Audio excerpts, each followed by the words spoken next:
January 2013. Militants set fire to Timbuktu's most famous manuscript institute. Flames rise through the Ahmed Baba Institute.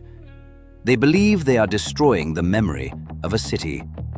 Nearly 400,000 manuscripts, astronomy, medicine, law, poetry, 1,000 years of written knowledge.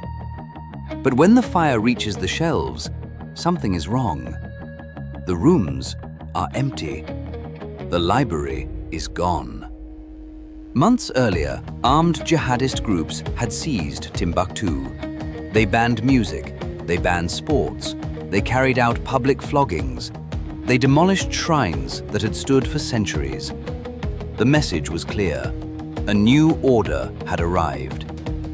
But scattered across the city, inside private homes and family libraries, sat one of the greatest manuscript archives in Africa. Hundreds of thousands of handwritten texts. These were not only religious writings, they were treatises on astronomy and mathematics, medical manuals, legal debates, poetry, commercial contracts. Evidence that this desert city had once been a center of scholarship and intellectual life. And in a city ruled by men with guns and certainty, a page that asked the wrong question could quickly become a page marked for destruction. One man understood the danger immediately. Abdel Kader Haidara, a librarian, historian, and collector of manuscripts, whose family had protected these texts for generations.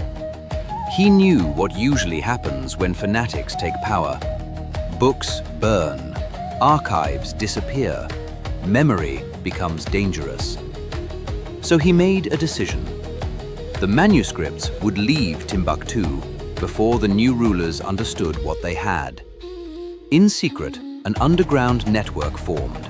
Librarians, drivers, students, trusted families. Metal trunks were filled with fragile pages. Suitcases replaced library shelves. Boxes moved from house to house across the city. At night, small teams carried them through streets patrolled by armed men. Inside the occupied city, the most dangerous work fell to Haidara's 25-year-old nephew, Mohammed Toure. He moved crates through checkpoints. He hid manuscripts beneath ordinary cargo. And one night, the mission nearly ended. Toure came face to face with Umar Ould Hamaha, one of the most feared jihadist commanders in the region. The men called him Redbeard.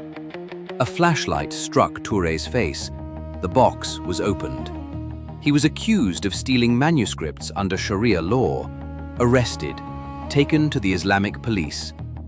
At that moment, the entire network stood one confession away from collapse. If Toure spoke, the operation ended. If the militants understood what was leaving the city, thousands of manuscripts could vanish in days. He said nothing. He waited. Eventually, they released him, and the boxes kept moving. Some left the city by truck, crossing hundreds of kilometers of desert roads. Others moved south along the Niger River in narrow wooden boats. The journey brought another danger. Bandits intercepted one of the boats. The couriers offered watches and jewelry. It was not enough. Only after Haidara spoke directly to the hijackers by phone and promised payment were the manuscripts allowed to continue. By then, the mission had become a race against everything collapsing at once. Jihadists, bandits, checkpoints, time. The route to Bamako stretched nearly 1,000 kilometers. Every trunk that reached the capital carried more than paper. It carried evidence.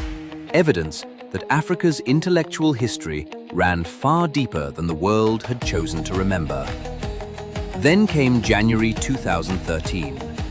French forces advanced toward Timbuktu. The militants began to retreat. Before leaving, they set the Ahmed Baba Institute on fire. They believed they were erasing the city's past, but the library they wanted was already gone, moved out box by box. carried south in trunks, sacks, cars, and boats. Hundreds of thousands of manuscripts survived.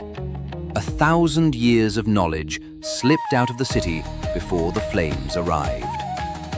That is what makes this story larger than Timbuktu.